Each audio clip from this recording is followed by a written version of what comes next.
Dix-neuvième apparition. Saint Augustin reprit fortement un chrétien de son temps qui enseignait que le purgatoire n'était pas à redouter. Le saint lui dit que personne ne devait parler ainsi parce que le feu du purgatoire était plus affreux que tous les tourments d'ici-bas. Voici un trait qui prouve cette vérité.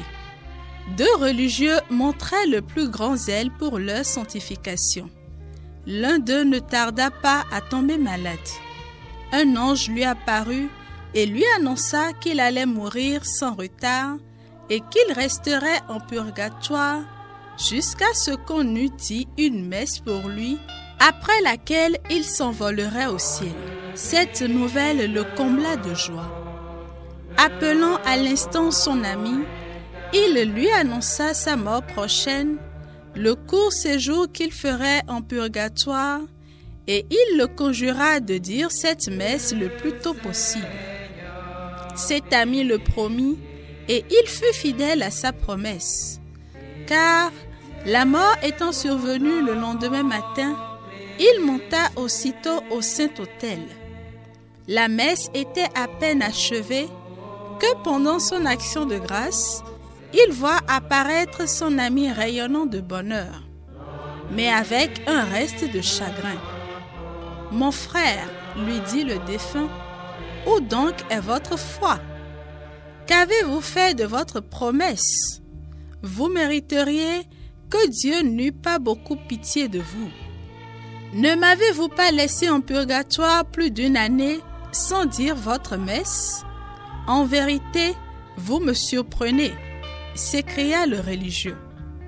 J'ai tenu si exactement ma promesse que je viens seulement de déposer mes ornements sacerdotaux. Il n'y a à peine que quelques heures que vous avez quitté la terre et votre corps n'est pas encore enseveli. Alors, l'âme le regardant avec un douloureux soupir s'écria: « Oh, quelles sont épouvantables les souffrances du purgatoire! Je vole au ciel où je supplierai Dieu de vous rendre ce que vous venez de faire pour moi. » Saint Augustin dit que les peines que l'on endure au purgatoire, dans le temps d'un simple clin d'œil, sont pires que celles du plus douloureux martyre. Faisons toujours notre possible pour ne pas y aller. Pour les âmes du purgatoire, notre Père qui es aux cieux, que ton nom soit sanctifié, que ton règne vienne, que ta volonté soit faite sur la terre comme au ciel. Donne-nous aujourd'hui notre pain de ce jour.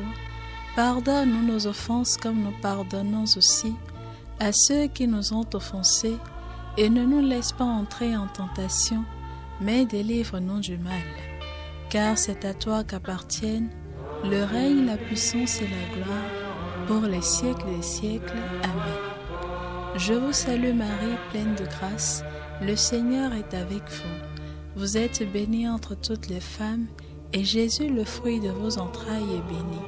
Sainte Marie, Mère de Dieu, priez pour nous pauvres pécheurs, maintenant et à l'heure de notre mort. Amen. Gloire au Père et au Fils et au Saint-Esprit, comme il était au commencement, maintenant et toujours, dans les siècles des siècles.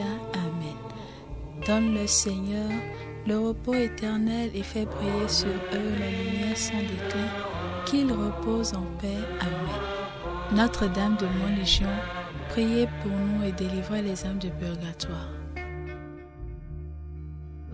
Donne-lui le